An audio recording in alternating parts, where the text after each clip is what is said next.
Señoras, señores, me alegro. Buenos días. Oiga, que por nosotros no quede, porque desde las 6 de la mañana venimos insistiendo en prácticamente lo mismo. Sí, usted dirá, son un poco insistentes, pero créanme que les digo que cuando advertimos que la deriva del Tribunal Constitucional es la que es, estamos advirtiendo algo muy grave en el sistema democrático español.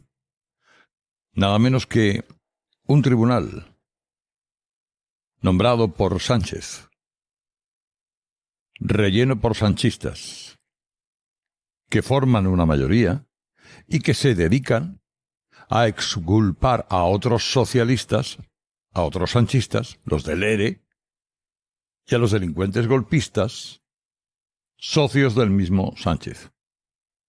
Estamos ante un escenario en el que el PSOE se autoinculpa.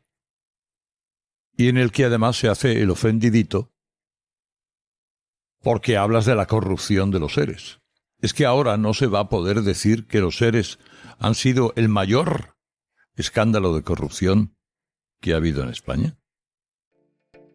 De esta manera, el reconocido vocero de la derecha extrema mediática Carlos Herrera volvía a cargar en su programa de radio contra el Tribunal Constitucional y su nueva revisión de condena por el llamado caso ERE de Andalucía. Como era de esperar, las reacciones a las palabras del locutor de la COPE no han pasado desapercibidas, y han sido muchos los que han querido responder a Carlos Herrera en las redes sociales. Entre las respuestas más aplaudidas, las redes han querido replicar a Carlos Herrera, con estas palabras de Àngels Barceló en su programa de radio, que de la mano del periodista Miguel Ángel Campos han explicado las claves de la sentencia, y han desmontado muchas de las mentiras y manipulaciones que rodean este caso. Vamos con la política nacional, con los asuntos que están definiendo el debate de la política aquí en España, porque sigue el choque entre el Partido Popular y el Partido Socialista por la politización que dice el Partido Popular ahí en el Tribunal Constitucional. Recordemos que Alberto Núñez Feijóo le llegó a llamar la composición de inmoral. El Tribunal de Garantías, mientras sigue por un lado la polémica política, ellos, el Tribunal Constitucional, siguen trabajando y sigue revisando los recursos, por ejemplo, de los casos de los seres de Andalucía. Miguel Ángel Campos, hola. Hola, buenos días, Àngels. Porque lo último es de ayer, y es que el Constitucional anuló parcialmente la condena por malversación a la número 2 de Griñán y al exconsejero de Empleo de la Junta. ¿Cuáles son los argumentos que da el tribunal?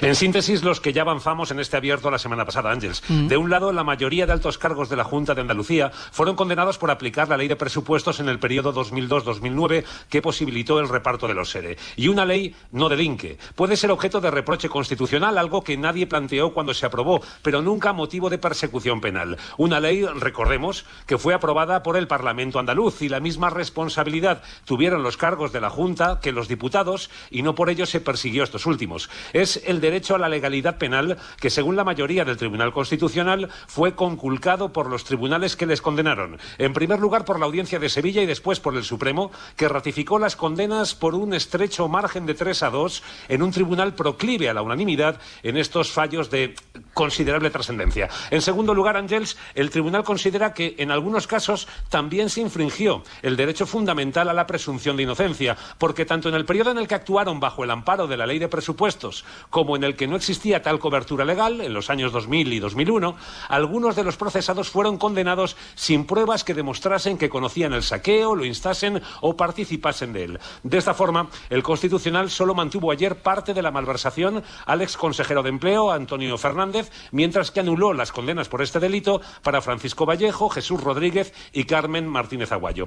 Para el caso de la prevaricación, el segundo delito imputado, que es menos grave porque no comporta cárcel, los argumentos son similares, pero se mantiene en parte en casi todos los que tomaron decisiones en 2000 y 2001, cuando no existía amparo legal y contravenía la norma anterior. Las sentencias, Àngels, han contado con el voto particular de los 4 magistrados conservadores. Consideran que las leyes de presupuestos no pueden ser utilizadas como una especie de virtud sanadora que limpie la existencia de delitos, porque éstas no contemplaban los elementos necesarios de fiscalización para evitar el fraude. Lamentan que se exonere lo que califican como el caso de corrupción más grave grave de la historia reciente de España, pero aquí también han existido informaciones falsas y sobreactuaciones. Se ha esgrimido que el fraude ascendió a 680 millones. Eso fue el total de la partida aprobada. A día de hoy no sabemos a cuánto ascendió el fraude. El único dato objetivo con el que contamos es el contenido en la sentencia de la Audiencia de Sevilla. Hechos probados número 22, apartado C. A modo de ejemplo, relata el fallo algunos de los fondos defraudados y suman 5.525.967,67 euros, menos del 1% de aquellos 680 millones que han llenado portadas en medios de comunicación. Campos, gracias. A ti, buenos días. Tras las revisiones del Constitucional sobre esta sentencia de los ERES, el primero en salir de la cárcel fue el exalto cargo Miguel Ángel Serrano.